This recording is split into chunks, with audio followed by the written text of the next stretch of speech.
We have one for my being here. And would you give Jessica a hand for me, please? I want you to thank this woman who's standing over here of the threats I received. Just last night, we received a threat. Here are police officers who are there.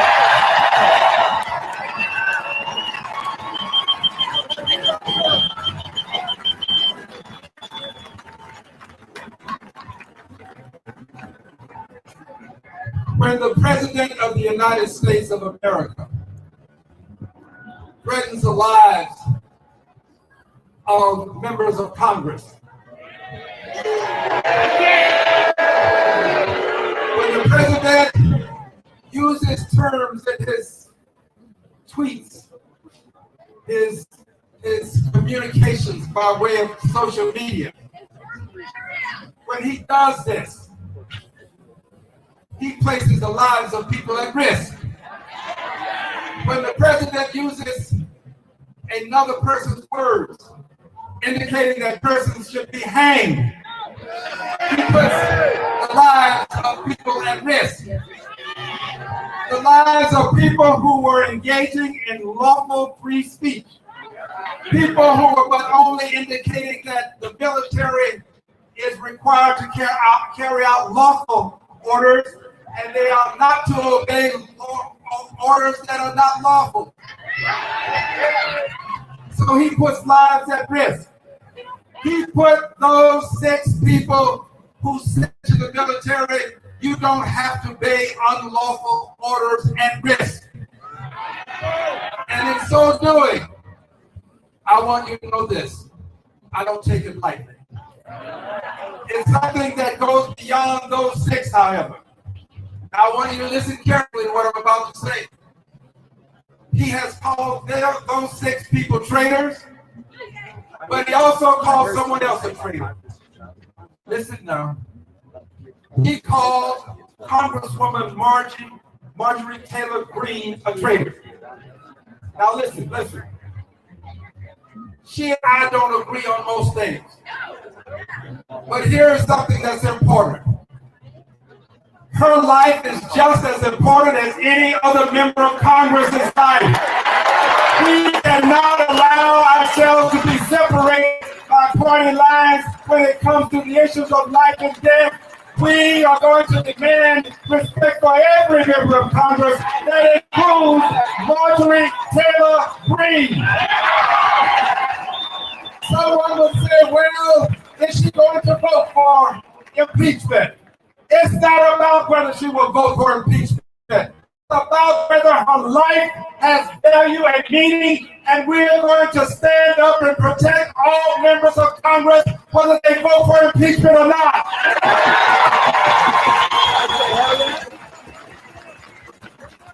What the President has said when he talked about death and hanging members of Congress is an abomination. It is reprehensible. It is despicable. And it is impeachable. It is impeachable. And I want you to know that as your member of Congress, before we take the break for Christmas, I give you my assurance that there will be articles of impeachment filed against the President.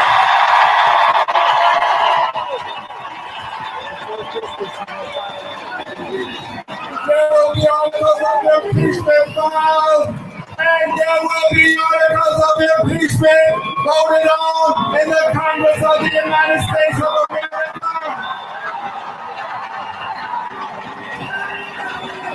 We're not going to just file.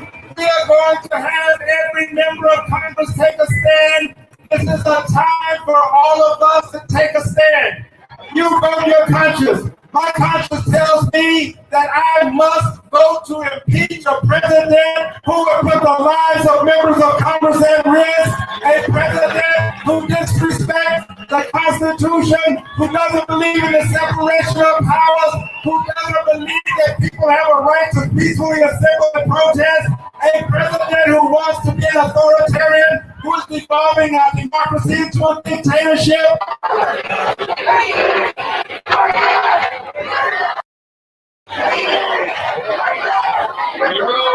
One final word. I agree with every person who said we cannot wait. We cannot wait. We can wait until it's too late. We can wait until the constitutional rights that we have now have been degraded to the extent that they're meaningless. This is the time. We are the people. He is the president who should be impeached. This is our watch. We cannot wait until some other time, hoping that things will get better in the meantime. No, things are not getting better. Things are getting worse. We must convict. We must impeach. We must have him removed, and we want him removed to make him an example for any future authoritarian who believes that he can take control of the government of the United States of America.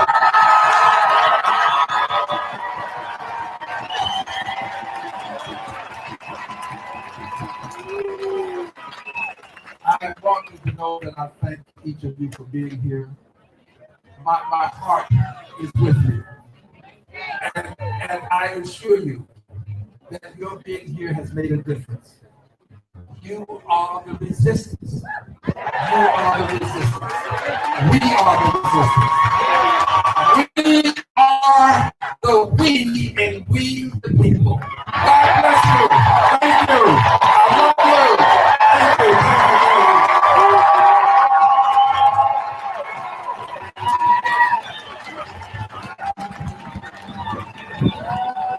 Let him hear everybody.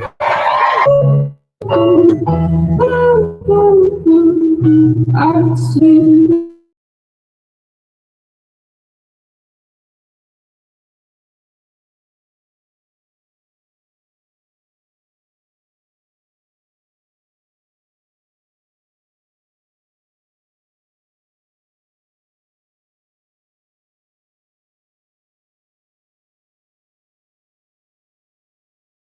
One-third of the entire global debt, and yet we want to start more wars. Not wars for us, not wars for our safety, not wars for our freedom, but for wars of conquest to line the pockets of Trump and his cronies. The average American, every one of us, every day, you work your ass off to put food on the table, and 28 cents of that dollar goes to taxes. Not for us. It doesn't come back to us. It goes to renovate a ballroom. It goes to line the Oval Office in gold. It looks like Liberace's bedroom.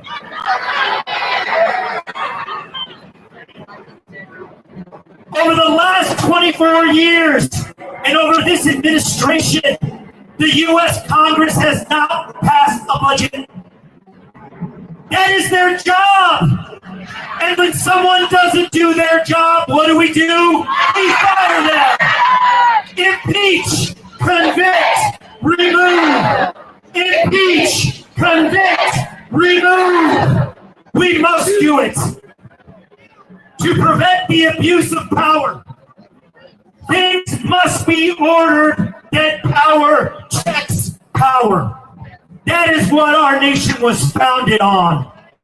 And our founding fathers told us one thing when they signed this document: don't trust the government. Donald Trump and his administration have shown us more than ever that we cannot tolerate kings. We cannot tolerate tyrants. We cannot tolerate princes. We cannot tolerate dictators. And the time is now. and tomorrow is too late. Say it again with me. We must impeach, we must convict, and we must remove. Impeach, convict, remove. Impeach, convict, remove. Thank you, and God bless America.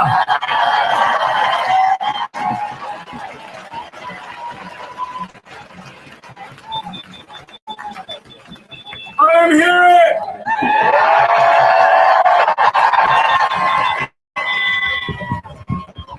This next speaker is a huge part of the reason that we're all here.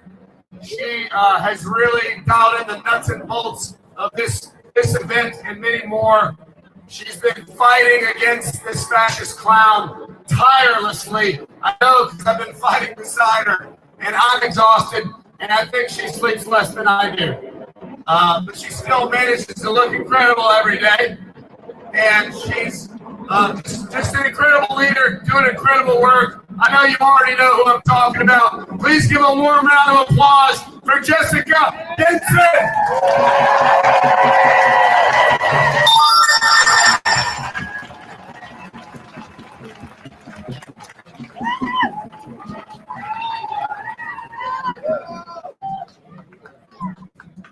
This nation functions through consent of the governed. Do we consent to what's going on right now? Hell no! Are we demanding Donald Trump's immediate? There are oppressive laws.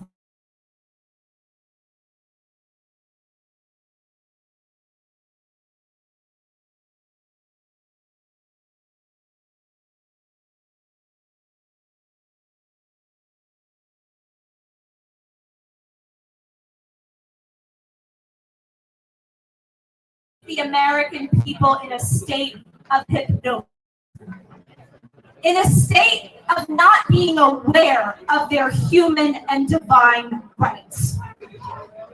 They have counted on us being trapped in this hypnotic state where we forget our power, where we forget who we are. But the American people have not forgotten who we are. We are in charge of this nation, and we will decide its future.